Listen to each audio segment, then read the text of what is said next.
Life, they say, is feeble. Olakunle Soyinka would say anything can happen to anybody. And when he says that, he would quickly add, caution is the name of the game. One of the best ways to learn lessons in life is to learn from events that have happened already. You break it down, see what lessons you can take from it, and then apply that lesson to your own life. Such is today's episode.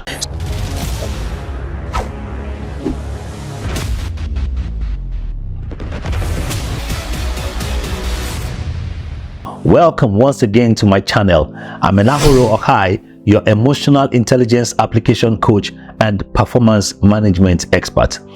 Today's episode is a bit sensitive, and I'm sharing with a lot of respect for those whose life we are learning lessons from. When we look into recent events about people like Herbert Wigwe, a popular junior pope, and some Nollywood actors who left us due to one illness or one situation or the other here in Nigeria, we would notice a pattern in these events.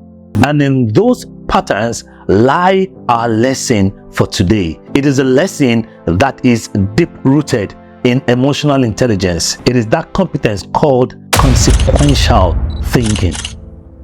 So the impact of Herbert's life cannot be overstated. It is a hard-working man, self-motivated, visionary, filled with achievements. His life shows the possibility of growing into great heights with tenacity, collaboration, friendship, and of course, he was concerned and had big plans for the next generation. I mean, great guy, very inspirational. And also the Nollywood actors who entertained people like me from very young age, making our daily life interesting with one movie or the other. And like them, we are also impacting our generation. Many of us are doing great things in our daily lives.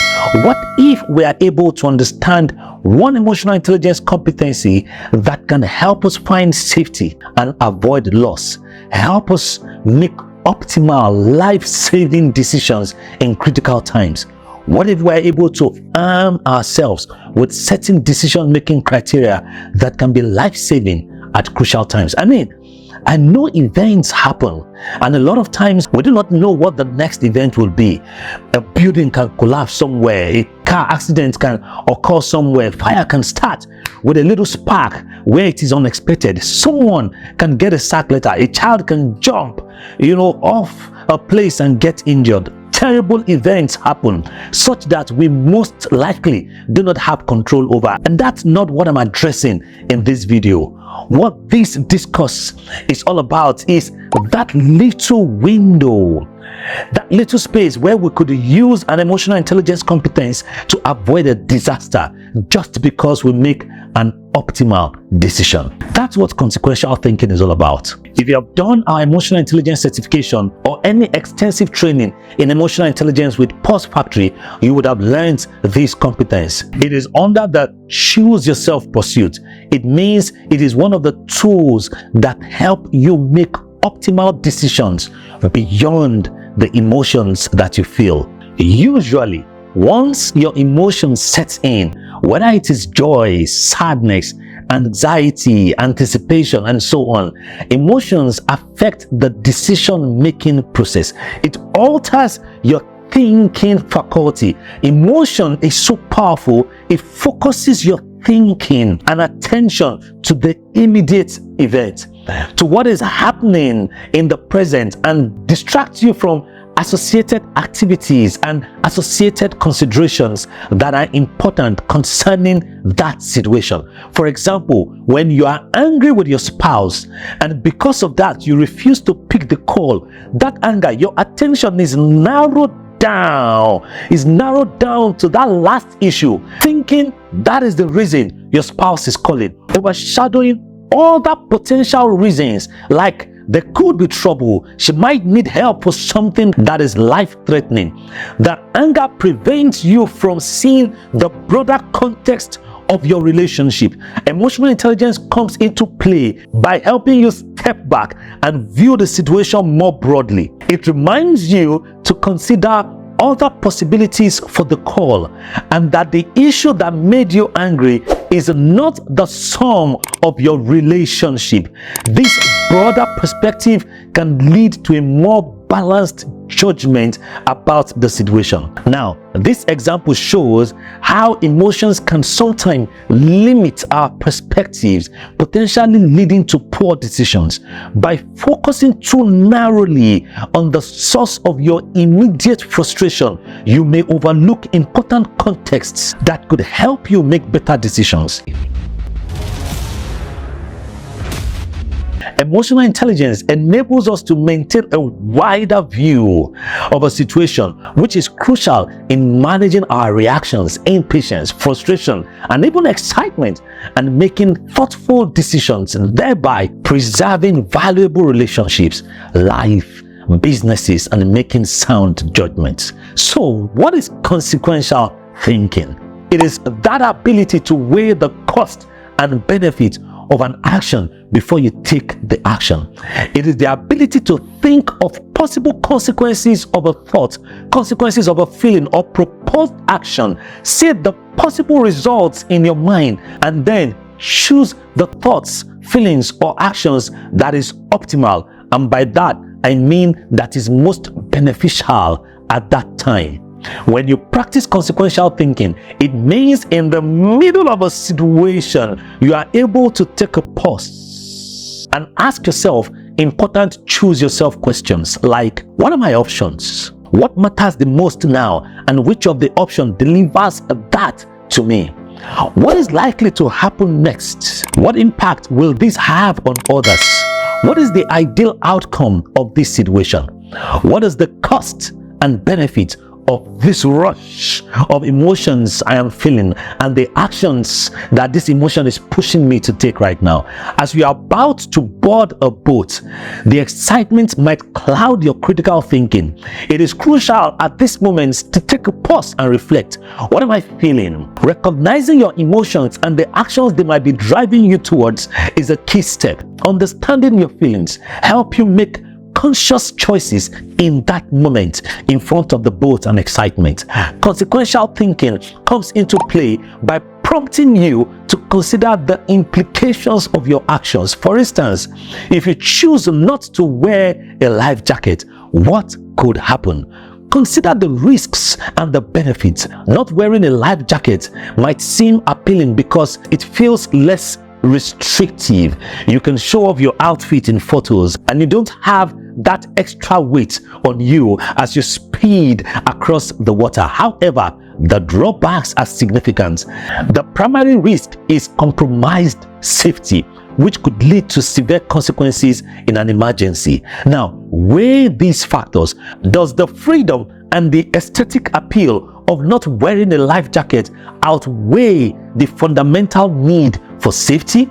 Safety should take precedence. Thus, choosing to wear the life jacket aligns with practicing consequential thinking in this case.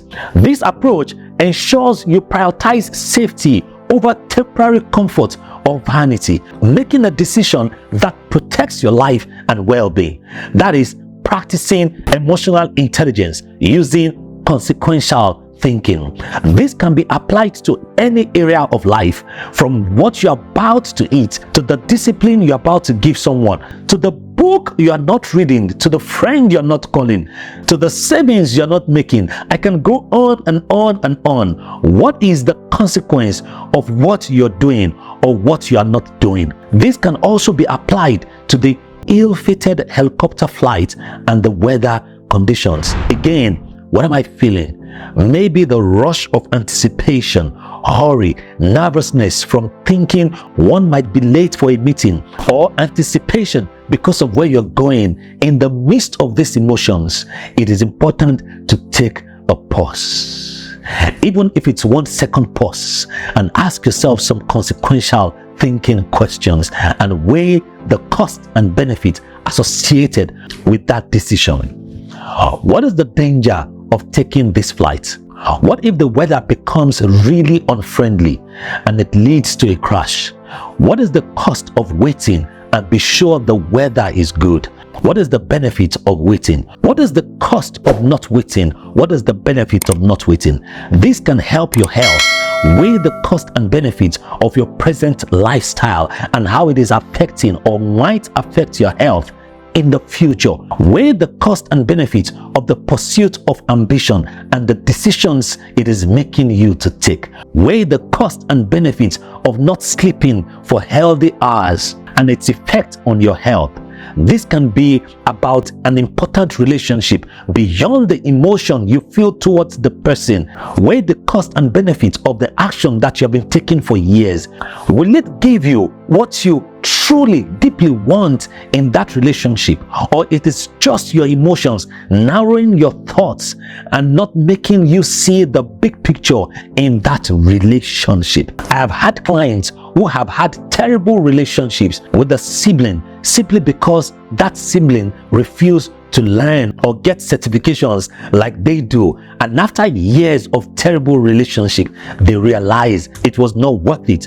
After all, they want the relationship, but their emotions have constantly married their relationship with their sibling to the sibling's inability to grow academically. And that's not the only thing they can do in life. Rather than see the big picture, which is the family relationship, they are seeing the inability for their younger ones not to grow academically. Now, a lot of people have this understanding, but the challenge is in practicing consequential thinking when it is required. So here are some important tips to help you gain the strength to practice consequential thinking. Number one, taking caution. Caution is an important variable of life you must embrace. Like I said at the beginning, anything can happen to anybody at any time. Caution is key. Caution suggests taking care to avoid unnecessary risks and be alert to possible dangers or problems. Essentially, caution says be careful and proceed with care. It emphasizes the importance of carefully considering the potential outcomes and effects of one's action before proceeding. It advises individuals to think ahead, evaluate the possible consequences, and make decisions that minimizes your risk and negative impact. It encourages prudence and foresight, ensuring that decisions you make, you do it with awareness of the long-term effect and the implications of what you're doing. This is important when it concerns things that mean so much to you, like your family, your wealth, and your health. The second one is deferred gratification or delayed gratification. Now, this is a practice that will help you build your capacity to think consequentially. When we talk about deferred gratification, we are really delving into the power of postponing immediate pleasure or immediate anticipatory pleasure, especially when that pleasure or the anticipated pleasure triggers a strong emotional state in the middle of a challenging or unexpected situation. This is not just about resisting a fleeting temptation. It is about taking a strategic choice to hold off on quick rewards in favor of a far more significant gain down the road. Now, think of delayed gratification as a kind of mental gym. Every time you choose to wait for that bigger or healthier or safer payoff instead of going for the instant gratification, you are essentially building your patience and self-control muscles. And just like you work out in the gym, the more you practice, the stronger you become. Now, this discipline and resilience are not just theories. They have real life applications across all aspects of your life. It could be your finances, advancing your education, climbing the career ladder, or nurturing personal relationships. A simple example is the pleasure of saying your mind in a situation, sending a particular message, buying something, eating junks, taking a trip in a hurry, scrolling through social media, watching television, skipping your medications or skipping workouts, staying up late. So some of these gratifications need to be delayed. You need to defer them. By postponing immediate pleasures, you enable yourself to make more considered decisions that can significantly enhance your life satisfaction and your overall success. So always weigh the possible outcomes of your actions and choose that path that may be tougher now, but promises greater rewards down the line. That's the essence of deferred gratification, and it is crucial. It is a crucial component of consequential thinking. Before I share the last tip of the day, if you would like to know more about our emotional intelligence tools, then visit our website www.postfactory.org for more information and see some of the programs you can join. Our next emotional intelligence certification is purely online. You can join us from anywhere in the world. Check out the website for more information, and please hit the subscribe button and turn on your notifications. Now, number 3, prioritize long-term thinking over short-term gains. Yeah. When you focus on the long-term effects rather than just the short-term result, you are really aligning your decision with your bigger life goals and what truly matters to you. It is about not letting the momentary emotions steer you off your course. By constantly choosing what aligns with your deep-seated and your most important values, you ensure that the emotions and the impulsive decisions coming to your mind do not derail your major aspirations. It's like setting your sights on the horizon rather than on the ground in front of you, and making a decision based on where you're going in your day-to-day work. This way, every step in the present is guided by your most valued and your most important aspirations, and it moves you closer to where you really want to be, one step after the other. This would help you differentiate between what is important to you now and what is important to you in life. To be early might be important to you now, but to be safe might be more important to you in life. Eating that junk might be tasty to you now, but choosing to eat healthy supports your long-term health. It might feel good to spend money on non-essential items right away, but saving and investing money ensures financial security and can provide greater benefits for you in the future. While it might be more enjoyable to go out with friends, dedicating time to study can lead to better grades. Staying up late might be appealing, especially to watching TV or scrolling through social media, but prioritizing adequate sleep contributes to your better and physical mental health. Skipping a workout to relax or engage in leisure activities might be tempting, but maintaining a regular exercise routine boosts long-term health. This is what it means to prioritize long-term thinking over short-term gains in applying consequential thinking as you practice emotional intelligence. As I wrap up today's episode, I want everyone who is in place of authority and leadership to take these lessons to heart. If you're in charge of waterways, hospitals, regulatory authority, you can use your position and influence to save lives by using consequential thinking as a strategic tool for decision making. This would stop all the neglect and disrespect for laid down processes, policies, and procedures. Consequential thinking can be used at all levels to build a safe place for everyone and preserve our precious life. For you, you can start from your home and your life. Let's make our environment a safer place by practicing consequential thinking. I'll see you in the next episode. Keep practicing emotional intelligence.